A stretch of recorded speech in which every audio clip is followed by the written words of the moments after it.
Welcome everyone, and Naotoshi Shida will be the star of this video. We'll be looking at his cut from episode 96, where he delivered among one of the best animated sequences within the original Dragon Ball series. This scene was an exception to the norm with a lot of animated movement and very little reused animation. The director for this episode was the legendary Daisuke Nishio, who would later be the series director of Dragon Ball Z, and Masayuki Uchiyama is the animation supervisor. But like usual, a quick shout out to eManny360, who is the featured artist today. He's only 14 and has already started up a YouTube channel and is putting out some really spectacular work, so show him some support on his art journey. I'm sure he would very much appreciate it, and the links to his YouTube and Instagram are in the description. So now back to Shida, and starting off we have some nice poses as they strike each other and jump back. Krillin's posture displays nice anticipation as he draws back his punch, and there is a sense of flow to Goku's posture, especially with the leg and tail. Thereafter, as Goku kicks, Shida draws this very forceful and loose pose for Krillin with a good thrusting motion displayed through Krillin's gesture again. Then after getting a swift kick, Goku assumes this pose, which displays a feeling of being calm and collected, also building anticipation. You have some good squash and stretch in regards to Krillin's body with forceful shapes, with some nice expressions thereafter as well. Shida then draws some more excellent gestures like with Goku that express a sense of uncertainty through his posture, as well as having a loose feel to the lines, synchronizing well in displaying that feeling. And additionally, by being suspended in the air, it gives a brief element of vulnerability. Meanwhile, with Krillin, he assumes a very solid and confident pose on the ground, creating clear contrast with some good anticipation as well. Then we get a well-executed kick delivering impact with very forceful and dramatic poses, in particular with Goku, with also a lot of rhythm aided by the gestures and their positioning with a clear line of action. The two then lunge at each other with some nice poses again, with a swift kick thereafter, resulting in Goku flying to the camera with some nice foreshortening. We then get some rather good anticipation as they lean back with a strong contrast of force with the poses, with Goku grabbing Krillin's arm and throwing him down onto the stage with a lot of motion and rhythm. The way Goku is drawn especially displays this, with secondary elements like the hair and tail following the forceful motion of the body.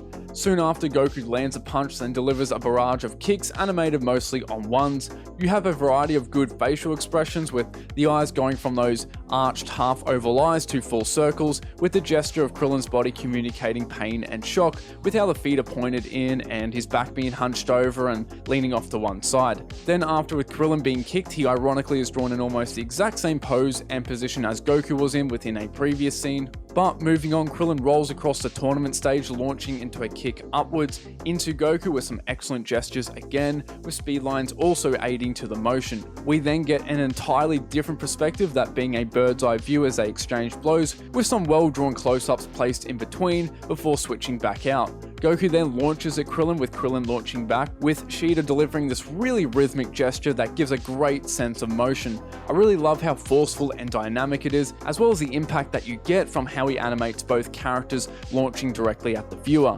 A volley of blows are then exchanged with some rather nice gestures again. Then finally, to end it off, after Goku blocks Krillin with a rather interesting move of using his knee and elbow to trap Krillin's arm, you get a smoothly animated kick in the stomach with some good anticipation thereafter as Goku crouches and hops into the air. The overall shapes here support the anticipation as well as the motion beautifully, which follows through perfectly into the delivery of this kick that feels big and impactful due to the snapping between these two extreme poses, and that sequence ends there. Overall, Shida's timing here is interesting and memorable, like how after a series of attacks are delivered, there is a small slow motion like pause, which gives you a moment to take in what's happening, as well as most importantly building anticipation. It's quite stylish and stands out. What's also quite contrary to the norm is Daisuke Nishio's storyboard. He opts out of showing multiple angles, like which is the standard for many fighting scenes, whether Dragon Ball or not, and instead chooses to have a single long shot with the camera tracking side to side for about 13 seconds.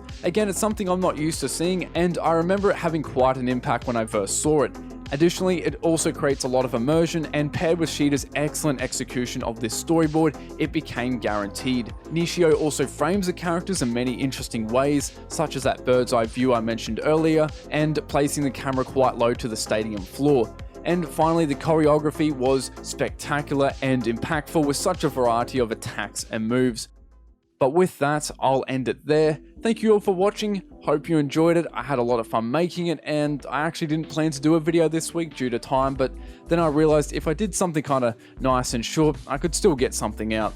And this was a video I've been sitting on doing for a while and sort of shelved, because at one point I was considering it being like originally a part of a video series where I just do these short little breakdowns, and it would be like the second video I'd post every week. But doing 2 videos a week is almost impossible for the time being, and I find it difficult to commit to like doing a series, as I like making kind of whatever I feel like at the time. So perhaps I'll make another 1 or 2 videos in a similar format. We will see. But with that, thank you again for watching, and I'll see you later.